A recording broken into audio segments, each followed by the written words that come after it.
A big thanks to the guys at DreamAllowed for sponsoring this video. All the links to the controllers in this video will be down in the description. Are any of them better than the Pro controller? Let's find out.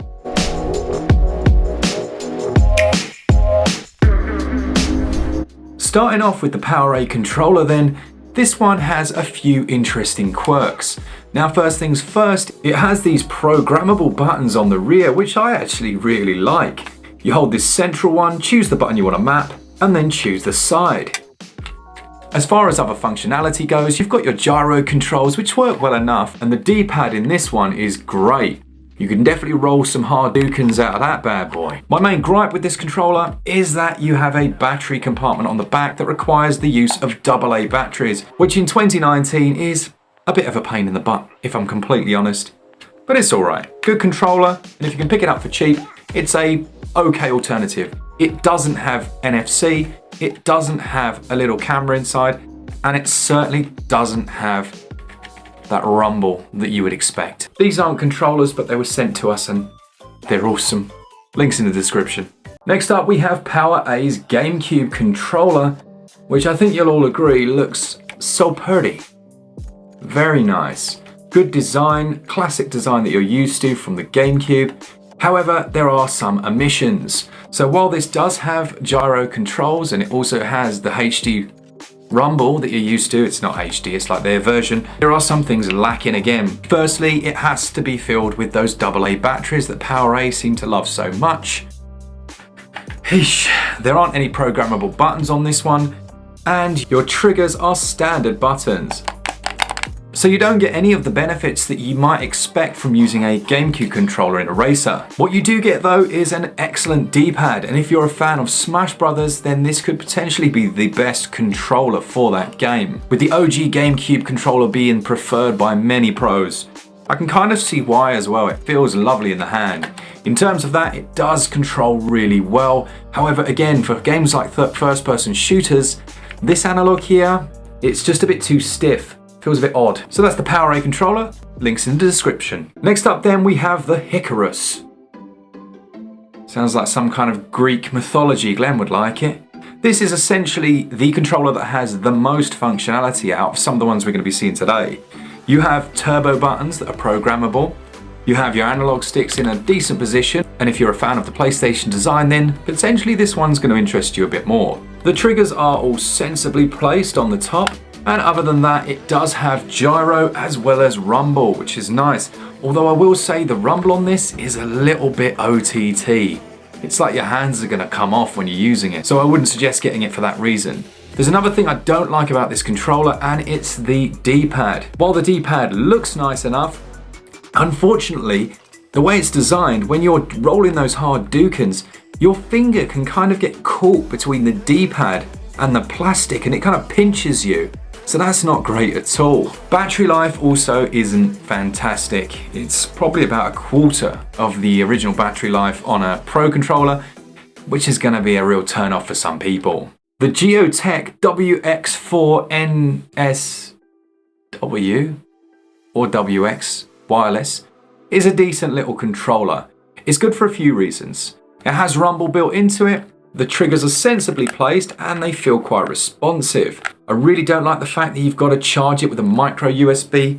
Seems a little bit silly for the Nintendo Switch. Could have gone for a USB-C there, that would have been a lot better. In terms of the layout on the front, I really like this D-pad. It feels so good. And these buttons are also much better than the other controllers we've seen. The clicky analog sticks, but the rubber on these also feels of a really nice high quality. Now, slight issue with this one would be the weight.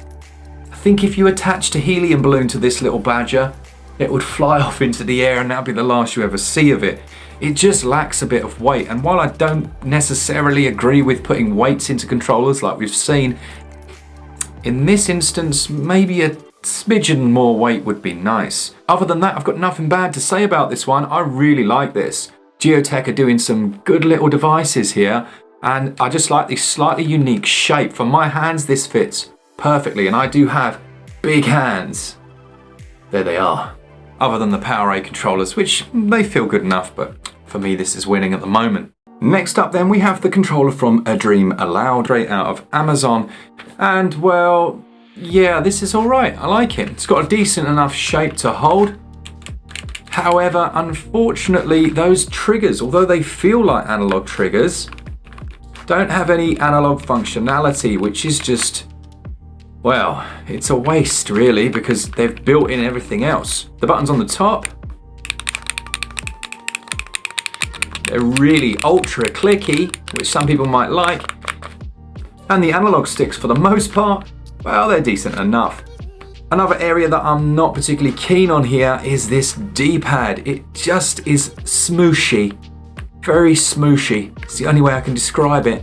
This comes with a 500 milliamp hour battery. The battery life's pretty decent on it, and it's one of the only controllers, if not the only third-party controller we've looked at today, that charges with a USB Type-C. Another nice feature on this one is that you can control the amount of rumble. Like, some of these third-party controllers are absolutely mad in terms of that rumble. You can change in the firmware the amount of rumble it's got, as well as the turbo fire speed. Your turbo button's here on the front, and all the others are standard, your home button's over here, with nothing much to speak of in terms of the design on the back. Feels nice enough in the hand, although it's not my favourite shape. It's a little bit square around the handles, but again, very reasonably priced, and it's got a couple of bits of functionality there that might be worth it for you.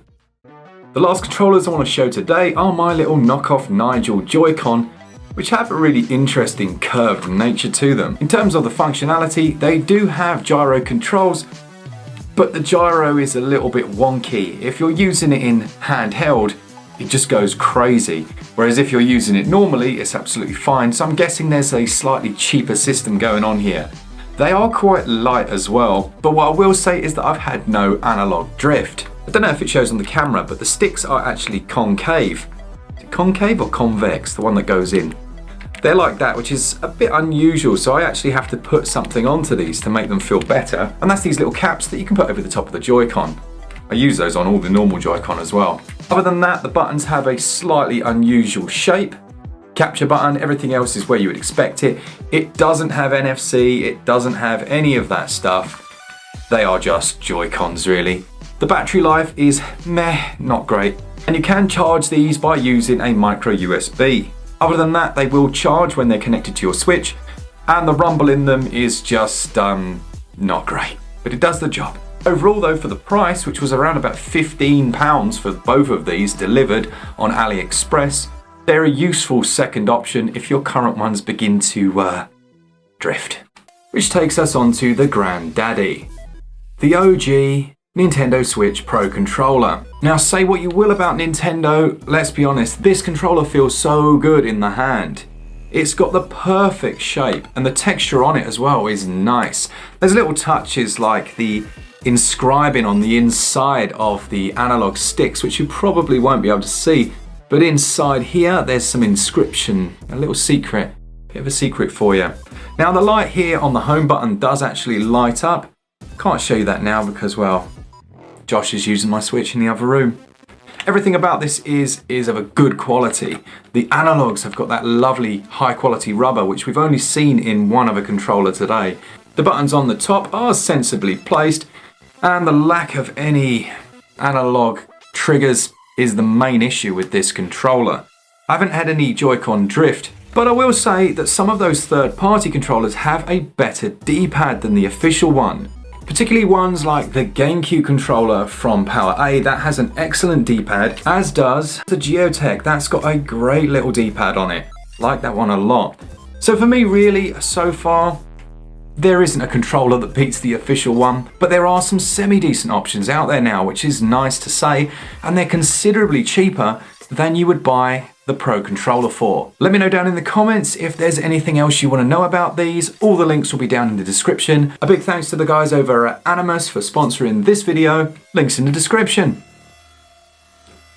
And as always, for all things Switch all the time, keep it Switch up. Cheers guys, see ya!